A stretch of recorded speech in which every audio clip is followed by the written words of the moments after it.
Welcome to this video. We are in rainy New York. In this video we are going to share our lessons in the D2C market of 2025 and what we will do different in 2026 and how you can take notes out of this, because it was a very learningful year for us. We had many heights but also many lows. We learned a lot. We were pretty consistent throughout the year, but we saw many moving pieces in the D2C market. So we will talk about funnels, about media buying, about how to afford a CPA or how to increase your affordable CPA and so on. So we have written out 5 big learning lessons and how we are going to encounter this in 2026. Yeah, so I think it's really important to mention that in the beginning of 2024, we actually started the brand in 2023. We accelerated really fast. So we made massive heights, we scaled really rapidly, and we also obtained a lot of new customers. And flowing into 2025, there were a lot of different things changing.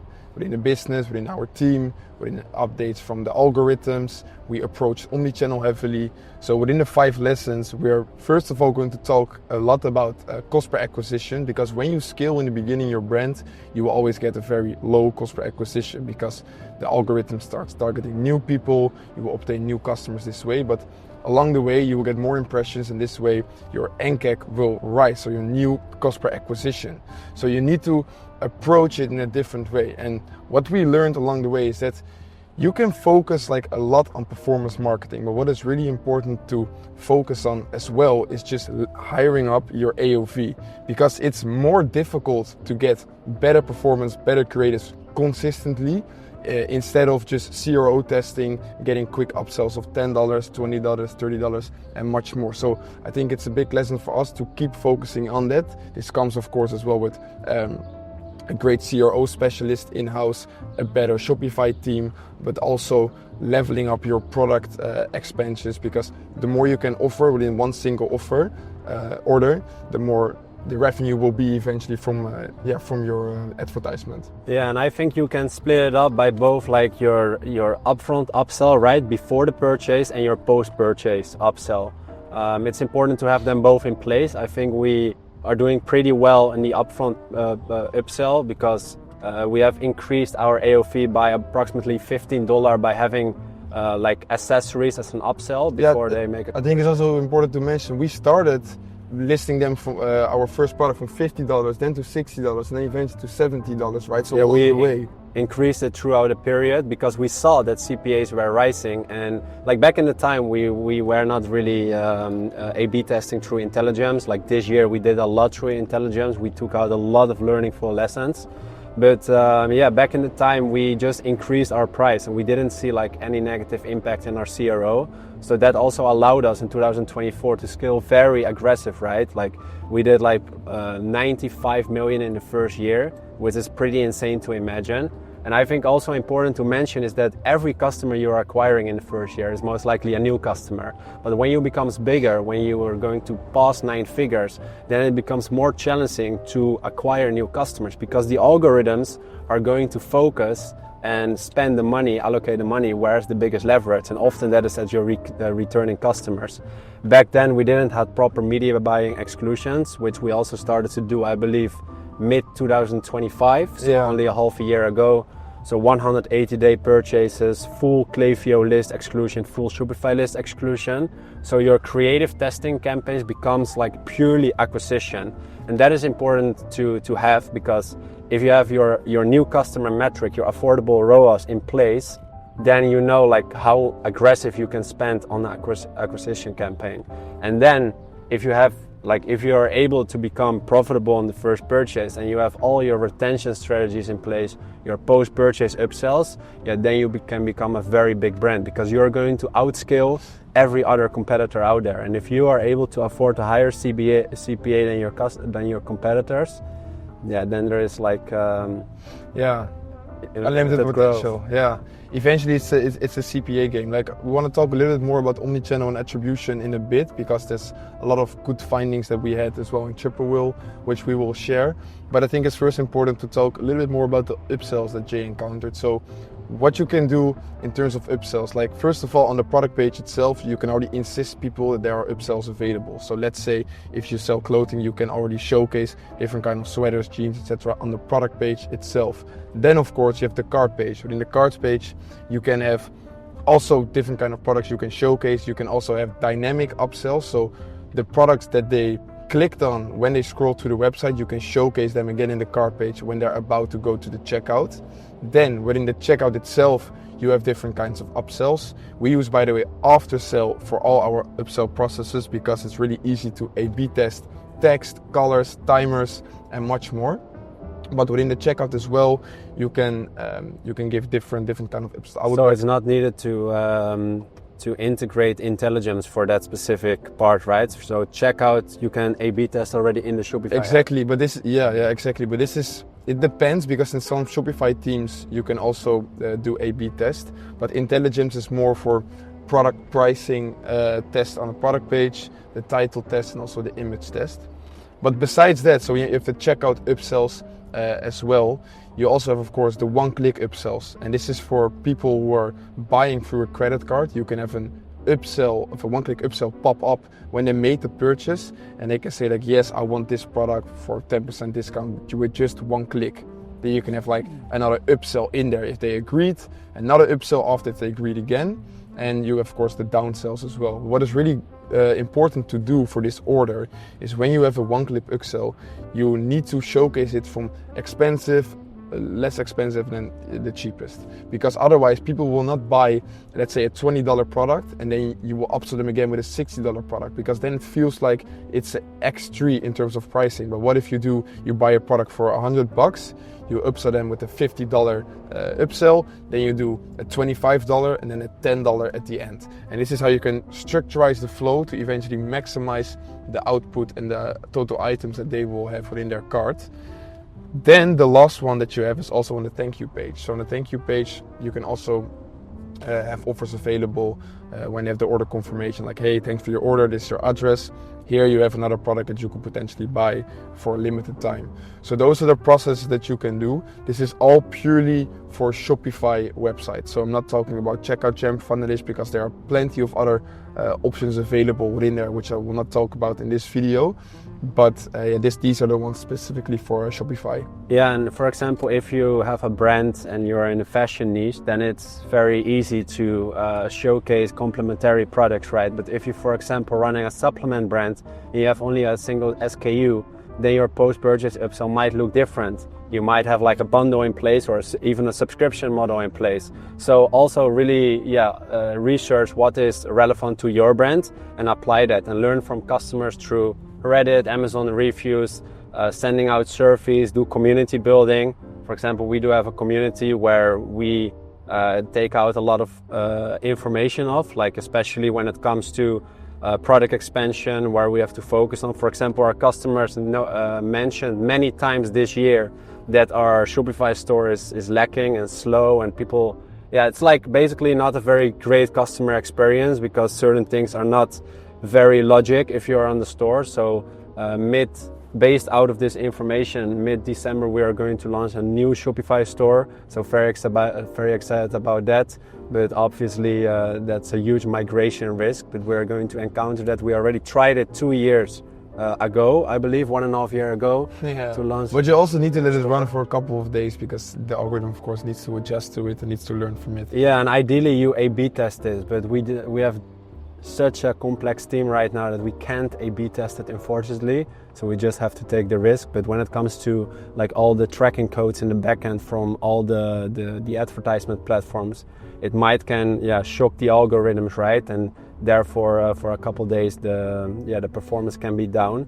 But we will see. And it also has effect on the new customer acquisition because the Shopify team becomes faster. People can check out more easily. If you're on a site that's buggy, not working well, eventually they will go away. So more of the story comes down to leveling up your AOV, look at all the aspects, how to eventually increase your your AOV, because that's the most important part when you are going to scale. You need to really increase your AOV, talk to customers, talk to them directly, seeking what they are looking for, how you can eventually sell more products to them, maybe some other things like the website, maybe things within your advertisements could be better.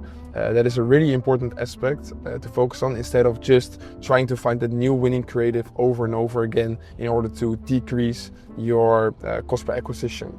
Yeah, so what is your opinion about charging shipping or having like insurance shipping pre-selected in the checkout?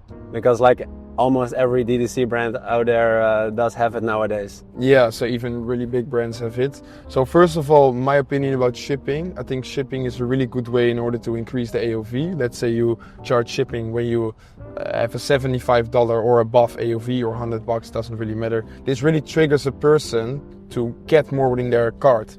So a good way to do this is, let's say you sell a product for $60, you charge free shipping at $75, and you have an upsell of $20 within your cart page. It's almost a no-brainer for people to add the upsell to their order. But I do think it's worth the split test, because I also see that it cannot be in your favor. But we are also trying to discover this in the near future, seeking if we can charge for shipping. But I think that both is ups and downs, because also when I watched this interview of Jeff Bezos, he said the most important aspect for our customers is why they choose Prime as well, because they have fast and free delivery. Exactly. Yeah, and especially in Q4, for example, we are a brand shipping from China. Cost of goods increased, especially shipping increased throughout November. So like in case you're charging shipping, you can also increase the price in the checkout. So you're actually not decreasing your profit margin. We have seen it now for the third year in a row that cost of goods will increase in Q4, and it's expected, right? But especially on our scale, every little percentage matters. So it definitely makes some impact on the profit margins. Yeah. But as Ole said, like if you have a very high AOV and people are already in buying mood and they maybe have select 1 or 2 upsells, then a shipping fee of $8 or $10 or $15 is a no-brainer, right? Because you can protect your order. Because often it's not just shipping, it's like insurance shipping, included track and trace and so on. But we haven't really A/B tested it so far, but we have it in the pipeline for Q1 to see how our customers respond to it.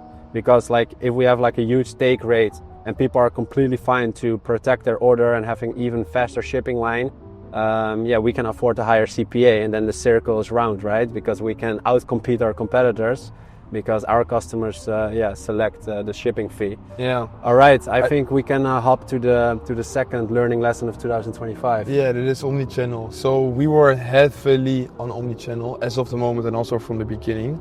This is a really good way to eventually come up to a huge scale, because you will encounter customers through different social channels. So what are the social channels you can encounter? Well, first of all, you have, of course, Meta, you have Google, you have YouTube, which is very underestimated as well. You have Taboola, you have other native networks, you have Pinterest, you have TikTok, TikTok Shop, TikTok Ads, TikTok Organic, you have Microsoft Ads, you have ambassador marketing, you have SEO. And what do I miss? Yeah, you have all of this, but it's not applicable for every brand out there. But our brand does perform very good omni-channel. It's basically, it can perform on any channel out there, except the platforms where it's like a younger demographic percentage, such as Snapchat and TikTok. So we have to make like a huge transition with the brand messaging, the brand appearance, in order to target a younger demographic. So these are like the platforms we are not really running on a successful scale. Yeah. But TikTok we are trying to encounter. But the learning lesson here is that omnichannel does work, omnichannel is scalable, but it can be very challenging if you doesn't have proper attribution in place. And what do we mean by that? Is that every ad platform does have different attribution tools. Some have integrations with Triple Whale, some have not. And we saw that we were running on 8 different platforms, and we were able to scale consistently over 4.5 million in ad spend monthly across Meta. Taboola was doing good, Criteo, I think that one. Yeah, one I missed. Yeah.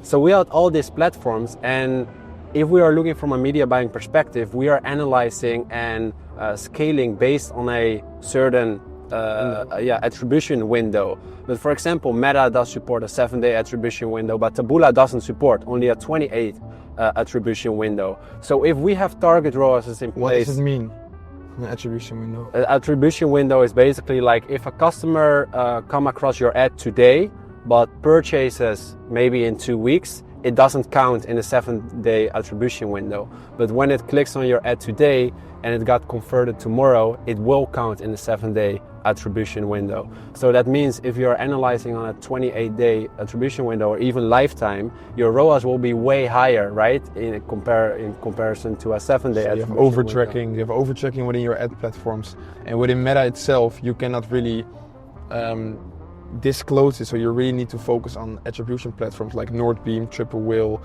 What else do you have? Like WeTrack. Yeah, I think Triple Whale's for us the best. Yeah.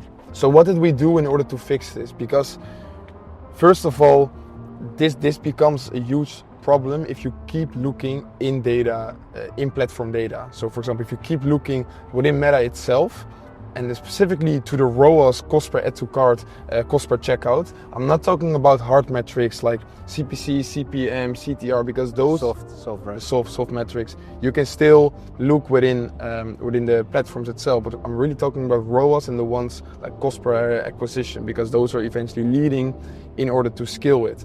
You really need to check within Triple itself. What does the data say? So what do we do in order to change this, and how do we follow this right now? Yeah, that was a challenge, to be honest, because we really needed to figure out what is applicable for our business, right? Because we cannot follow like a random metric or attribution window from Triple Whale and assume that everything is in the correct place. So first of all, we were heavy spenders on the Taboola network or native network in general. So we finally fixed the integration from these platforms with Triple Whale, because that is something they doesn't support by default. But we integrated that. We also looked to a different attribution window in Triple Whale itself. So that's called a linear paid model. So you have many different attribution models, like attribution paid, linear paid, all linear paid. You have one-click view, one-day view. You have so many. You have so many different ones. And we are doing very well, and we have proper attribution on the linear paid model, but doesn't copy this from us because it's for every brand different, right? Because you're moving in towards a direction that you can analyze on this model. So we started to see that our total conversion value and shared by ad spend was actually the same ROAS as the linear paid model. So then we start making decision based on this model, and it worked pretty good to us. So we saw, for example, on Independence Day, which is like 4th of July, we saw that if we were looking in platform, that we did 1.5 million in tracked revenue. But it's like all over reporting, over tracking. So what kind of ad sets you are actually going to scale, right? You have no any clue, because you are scaling maybe on an unprofitable ROAS or unprofitable ad set. So if you are looking to the linear paid model, what it basically does, Triple Whale, is that every touch point of a customer got actually shared. So it's a shared purchase. So I give you an example. A customer come across an ad of Criteo, then it goes to Meta, and then it shows interest to Taboola. Eventually it got converted through Pinterest. These are 4 touch points in total, right? So what it then happened with the linear paid model is that Pinterest got 25%, Meta 25%, Taboola 25%, and Criteo 25%. And still, this is not 100% accurate, but we as a full omnichannel brand, it works out pretty well, because otherwise our attribution is just broken. And this is what works for us, because if we're looking purely to Meta, the linear paid ROAS nowadays is basically very close to our blended ROAS, and Meta obviously is the biggest spender. So we know that this model is working pretty good for us. And at what point for people who are looking at running a D2C brand? I was about to say, because we didn't look at this like up to 100 million, I would say, maybe even 140 or so. Yeah. So I think it's I would say right now, just start as soon as possible, just getting the hang of it, right? Like really start comparing because the most people are just checking the Meta itself. Start already checking attribution models like Triple Whale and see, okay, what is the difference? What can I see in the Triple related revenue and order values and stuff? But it's also important to note that When you start using triple, you need to have these UTM trackers within place. And this is also a problem that we had before, because all the ads we're running didn't have those UTMs. So you also need to start integrating them to use eventually the platform the best way. But all with all, I would say just start right now, start checking it, but don't rely too much on it if your store is just doing good. But when you see a huge decline in new customers and you're having a bit of struggles with getting your performance up, you really need to also consider choosing the right attribution model. Yeah, and if you're like operating across different channels, right? Yeah, if you're doing purely Google and Meta, then it doesn't really make sense. Then you can just like analyze based on in-platform data.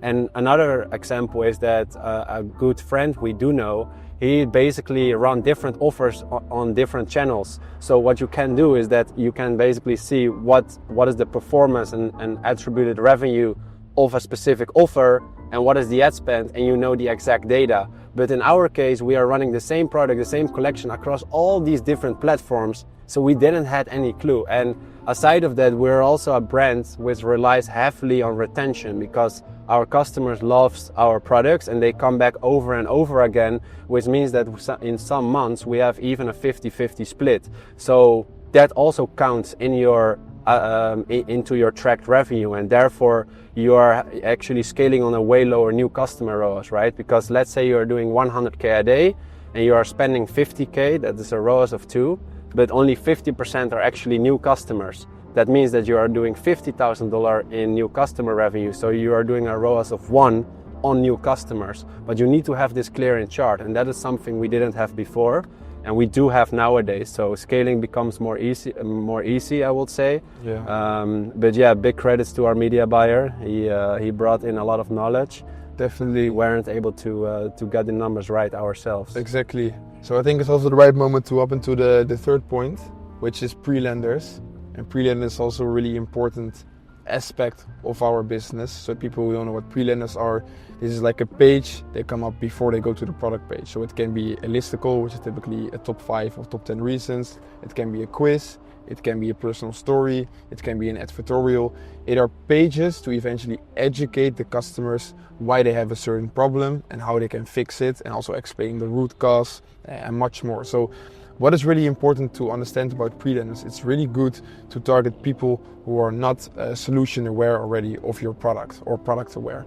So you can really start advertising towards them and target a demographic that is not aware at all about your product and why they need to buy it right now. So this is a really good way to eventually expand your total demographic that you want to target. But what can be a huge problem within pre-lenders is that you always have, first of all, a pre-page before your product page. So they also need to go different steps in order to go to the checkout. Let's say advertisement, pre-lender, product page, cart page, checkout.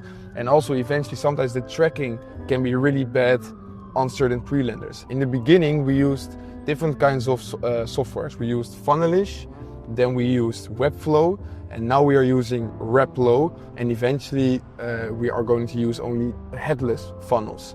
But on the Funnelish funnels, it's really important to understand that typically when you do Funnelish as a pre-lender, you should also have the checkout within there, because also the tracking is going to be lost, because when the people don't land on your Shopify store, the data of this customer just stays on Funnelish itself. That is the same for Webflow, because Webflow is typically for info businesses. For Replo, it's really good because Replo is built inside Shopify, but it's really slow. It makes your site really slow. And within headless, yeah, especially ours. Yeah, and within headless, it's just really fast, and also the data stays within there. But another big problem about pre-lenders is when you are doing this on a heavy scale, you guys have to imagine we had like 80% of our ads were going to pre-lenders. But when you do this, and when you have like pre-lenders for different products, pre-lenders for different audiences, listicles, quizzes, advertorials, at some moment you get lost in a maze because you don't know which creative you have to connect with which pre-lender. At one moment we had around 100 pre-lenders, and creative strategists were a bit drunk. They didn't know where to forward specific creatives towards to. So the moral comes down that you have to keep it simple. You want to use pre-lenders within your business, but you don't want to overcomplicate it by having so many different ones people cannot choose where to use it for, and also make sure that you use the correct pre-lender in general. Yeah, and I believe that reading the data is very important here. So like we have used heat map in order to understand where people got lost on pre-landing pages. And as Ole said, like if your creatives aren't performing well, you might believe that it has something to do with your pre-lender, right? Especially when the CTRs are good, CPMs are healthy, CPCs are good, etc. But the ROAS is not in place, then it's not your creative, it's your pre-lender, and that makes sense. But if you are going to expand heavily on pre-lenders, you are going to get lost in the mess. So therefore, you also make a pre-lender winning. And that is the philosophy we always had.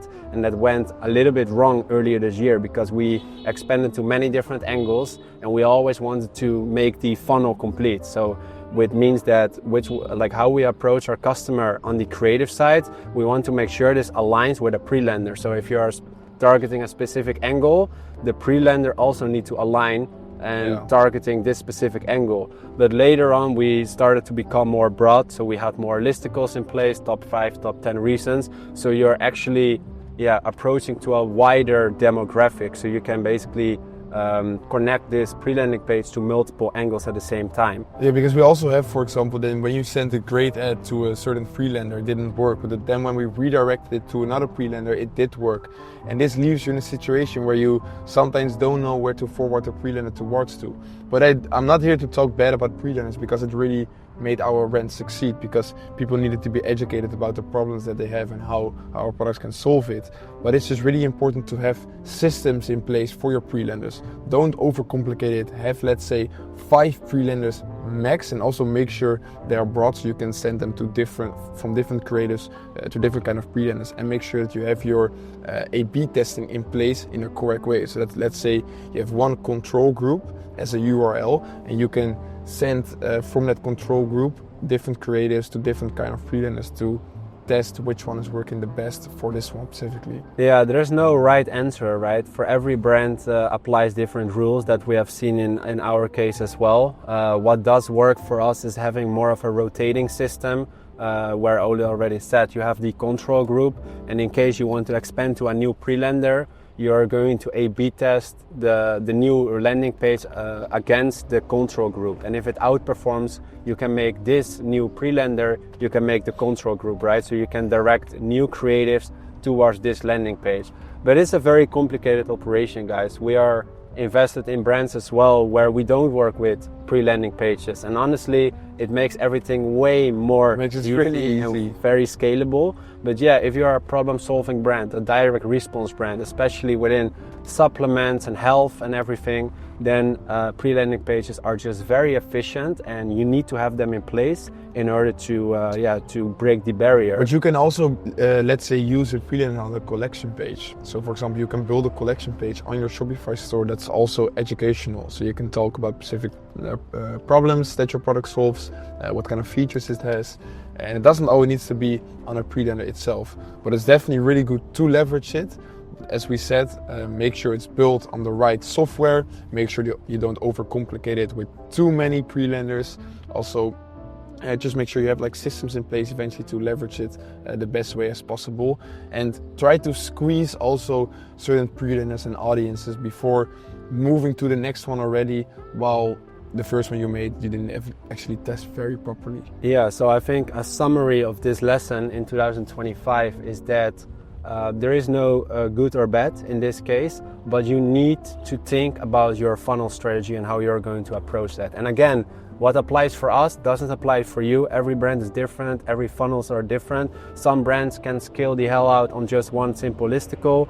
Other brands have to deal with 10 different pre-landing pages at the same time, and it also works for them. So we are not here to say that you have to duplicate what we are doing. The only thing what we are saying is that you want to prevent that everything becomes a chaos. So think about your funnel approach, have everything structured in Notion, which active pre-landing pages you have, what you are about to test in the upcoming months, and basically have everything clear in chart, not only for yourself, but also for everyone else involved, right? Creative strategists, marketing managers, and so on. So I think that is a good conclusion. So the fourth lesson that we had is when you have a remote team, because at one certain moment we have like 90 people in our team. Well, still. Oh yeah, still. Everybody is remote. Asia, Middle East, Europe, North America and South America. So you have to deal with different time zones, different people, which can sometimes become a real hassle. So what can you tell about the problems that occurred when we were scaling our team towards almost 100 people, all online across different time zones? I think that the biggest challenge we have is ownership and leadership. So a remote team is absolutely fantastic because it's very scalable and you can build teams within a very short period of time, especially when you are starting a new brand from scratch. Everything can go very fast, right? You do this, you have a couple calls, you onboard them and you have people working on your team. But when it comes to C-level, when it comes to managers, when it comes to like really high-end people, it becomes very hard to measure their impact because everything is remote, and especially in our case when you're working with teams across 4 different time zones, calls are often not aligned, because if the North and South American team have a team call in the morning and they're very fresh and energetic because their day is starting, the team in Asia is already going to sleep. So you're vibrating on a different frequency, I would say, and that is not very good for team alignment. Aside of that, we do believe that the heart, the core of the company should be centralized at one place, so you can move way faster. Because if our head of product is connected with our head of marketing, and if our head of marketing is connected with our head of retention in one place, there is like a ongoing sync, right? You have the same when you meet with your business partner. When you're together, you can align on things much quicker instead of him, for example, sleeping or being at the gym or being with his wife, like that. Then also things don't align as quickly as when you're with each other at the same place. Exactly. So that, like, we have tried many things. So to give too many things, because now we came to a good conclusion this year that we tried a lot and that we really need to make a big change. Yeah. So 2024 was an explosive growth. Also in terms of our organization structure, everything went very well. Actually, in the end of 2024, we realized that if we want to go big, we need to hire A+ people, like people who have already walked the path, who have already made impact in other D2C brands, have already done marketing campaigns we admire them of, right? So we hired many people across different departments where we thought like, hey, they can make independent impact, right? Without being us as founders involved. But we saw, and we are not talking down against them, that this became very challenging because we're also a new brand. We are a fast-growing brand. So the things we do have in mind are different than the brands they have worked for in the past. So we have done a lot throughout this year. We have integrated consistent calls 3 times a week, and it went very well. But we have seen that if you really want to make impact and want to have ongoing alignment, then you should work from an office. So what is the conclusion we have made is that we want to have like the managers of every department, the department what makes the most impact, we want to have them all together. Yeah, we also tried like expensive hires. We tried different people in the same city, but not specifically people within one office. So I think that's also really important to mention that we did try a lot of different things that can be valuable. All right, we're in Wall Street right now. Yeah. It's pretty dope. But yeah, we did try a lot of things, guys, like expensive hires, mid-tier people who worked at big brands, let's say Shaper, Mint, Kroons, all those brands we tried people from. But eventually, what we really noticed that they have good qualities, but to leverage those qualities the best way and to have like the core people within one place, you can align so much quicker on different things, and you don't need to be at the office consistently, because we also have a couple of friends, they all have offices, to be honest, and they have the core people. So that is COO, head of email marketing, head of marketing, so CMO, retention specialist, what else do you need? Media talent, head of talent, so HR manager as well. Like if you already have those people, so let's say 6 people at the core, because they can eventually lead their team the best way as possible, but they need to cross-sync with each other the best way. And if you have like your head of email marketing in Asia and then your CMO within Argentina, then it doesn't make any sense, because when she goes to sleep, the other one wakes up. Yeah, that's very challenging. Like I give like a But also good for example. ourselves, like we are also traveling. So right now we are in New York. This time zone is, I don't find it very attractive to be long term, because with Asia it's really fucked up. But it's also good because you don't have calls in the afternoon. So for me, Dubai is a great time. You need to get used to it, right? And you need to make a proper routine around it. Because, for example, I've been in Argentina like over the past weeks, which is a similar time zone. It's actually 2 hours later. That one is actually way better than this one. So you have like a free morning for But deep you have focus. LA as well, and LA is even 4 hour difference with New York. That becomes very challenging. But like if we are going to expand massively to hires of the US, then this time zone is very good. But as Ola already gave the example, I want to go a little bit deeper into that, is that you think that 3 calls a week is a lot. But if I will speak with Ola 3 times a week, I'm assured that it's not enough, because we're, especially when we are in different places, in different time zones, we are aligning on Slack the entire day, right? Like quick things to check in, like, hey, what's the update on this and this? Did you already follow up on this? So it makes, you're moving way faster. And that's also what we do believe with an office, that people, especially the head of the departments, can align way faster with each other. They are always up to date, because we do have everything proper structured, I believe, but there's still misalignment across teams sometimes. For example, we had a product launch 2 months ago, and some products were not even activated across some omnichannels like retail or Google. It was not even activated, and that was not because we didn't mention it, or that was not because but the e-commerce manager need to align with the media buyer, the head of paid media, with the CMO together in one specific room and saying, hey, you're gonna follow up with this date, and also somebody who is going to keep the ropes tight. So really checking up on everybody. Hey, is this executed? But if you do it online, you are slacking. Like we even noticed it ourselves. Like maybe you say, I'm going to do it, but in the meantime, you're going to the supermarket because you don't have water in the house.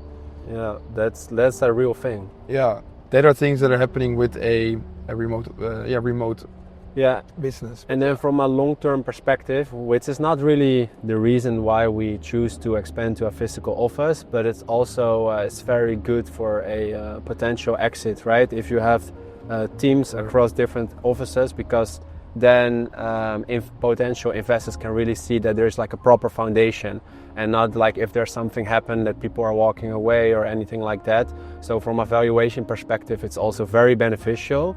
So yeah, we are here for the long term. We're not chasing quick and short term opportunities. So that's why we do believe this is the right step for us at this point. And if it's treating us very well and it makes great impact, then we know what to do, because we duplicate from South America easily to North America, which is obviously our main market. To Europe, to also encounter different. So let's say, like, guys, you have to look at the big dogs, right? If you look at all the big players, they have offices in, let's say, New York. That is for the American market. They have offices in Amsterdam for the Dutch market or for the European market. And that is not for no reason. It's not like which really, really big company operates fully remote. You want to have a hybrid system where people can work 2 days offline, 3 days physical. Yeah, I think that the Rich wallets is completely remote. I'm not 100% sure. Yeah, but I'm almost 100% sure that they have like 80% of the people within the US, and they definitely meet with each other often. Not on the office, but let's say with a dinner or on a weekly basis because they live in the same city. Yeah. Or let's say the core people, founders are together.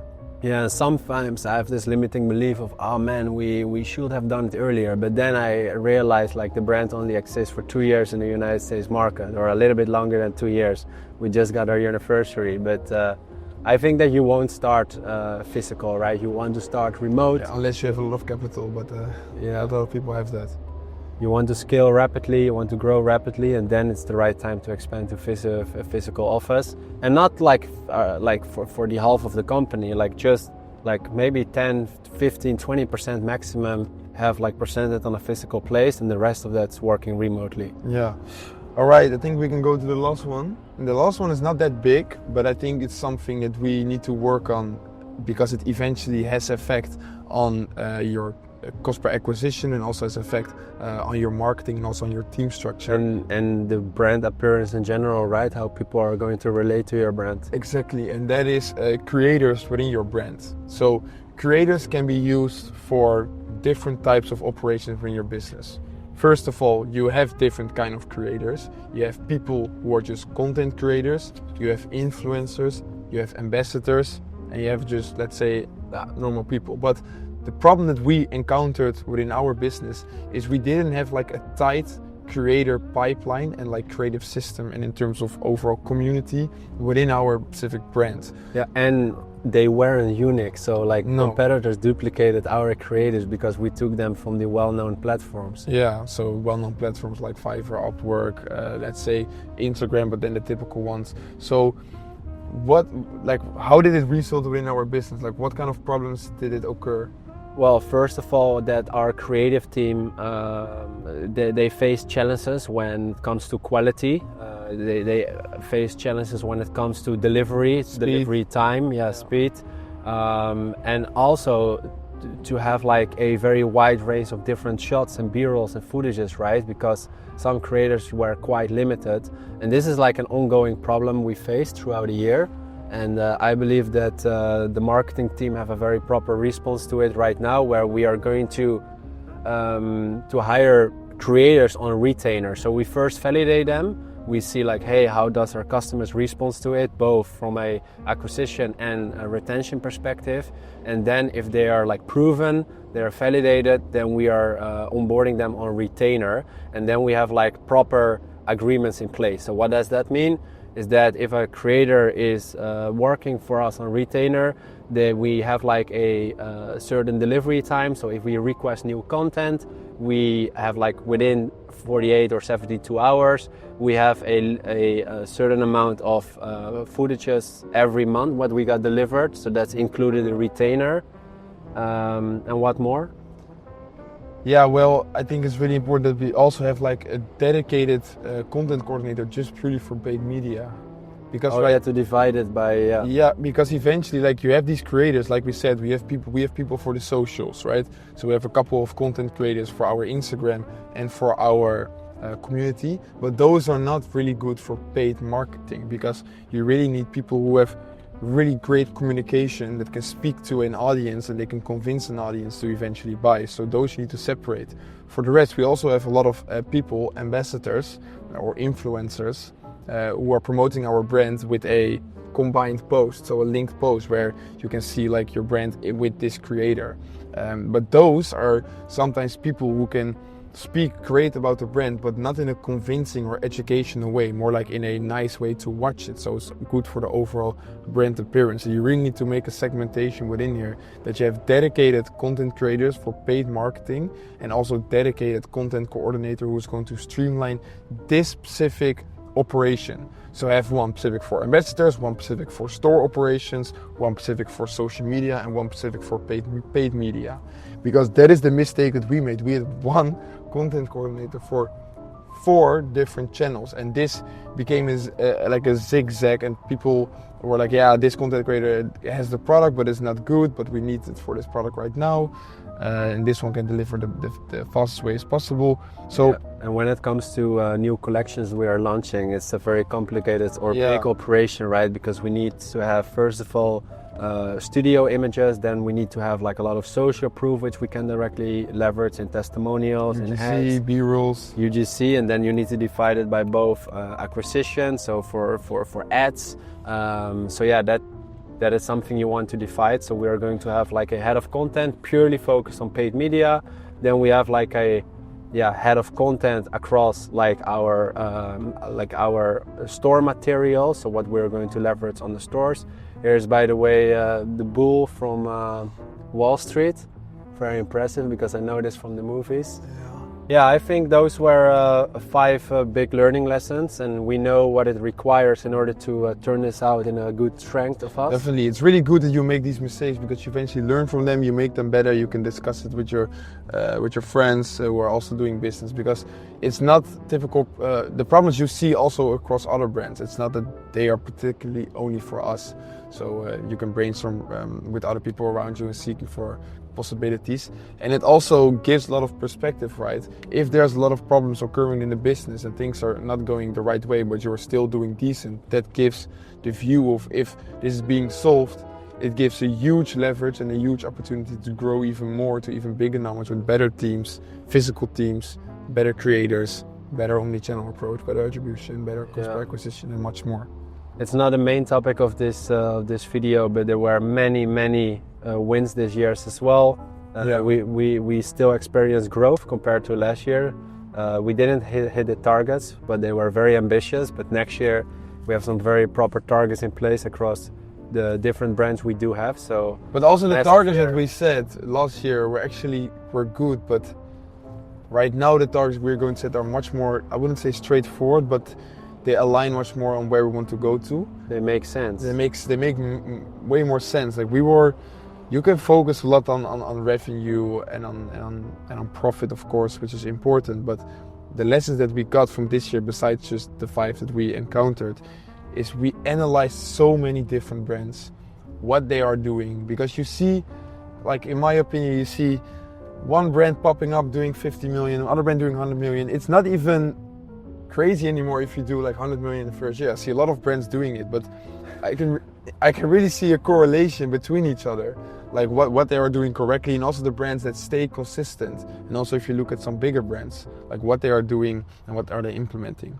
So I think that it's also important to note to set proper goals, be very ambitious, but also make sure you're realistic, and also really think deeply and try to compare yourself to other brands, how they are doing it, how you can eventually learn from them and reverse engineer it. Right, so over the last couple of days I got a question like, hey, how you guys are traveling during the Black Friday, Cyber Monday madness, right? But I think we can deal pretty good with it. Yeah, to be honest, the team, it's not that our team is almost falling down, but we need to optimize the team a bit better, but already things were a lot aligned. And Black Friday stuff is mainly relying on email marketing, and in terms of paid marketing, in our case, we don't go heavily on specific type of new offers. That is something we want to change next year. That is why we didn't need to implement a lot of craziness within the month November. So email marketing is one of the most streamlined departments within our business. And yeah, but still we had a lot of great initiatives this month, because we also had the $20,000 giveaway for your dream holiday. Yeah, correct. We did have a new product launch this weekend, so post Black Friday, to increase the hype around it. True. And also directly incorporate it with the offers we have ongoing. But next year, it's good to be in the same time zone though, because for surf scaling it's really good. Because we did surf scale a bit. And also big credits to the team, because I think the majority, like the 80-90% of the things we are building are going very well, and we are growing. Operations team is performing very well. So yeah, we are, like if we're looking to this year, we were very restricted and limited by our the Beautify team, because we duplicated it from our dropshipping period. But very soon we are going headless, and I promise you that will be crazy. The user experience is going to increase.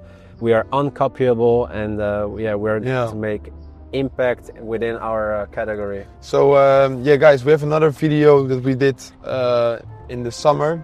It's a breakdown on the 4 pillars to scale. Check that out in the bio below. And if you have any questions, just reach out on Instagram, and we see you guys in the next one. Yeah. All right. Ciao.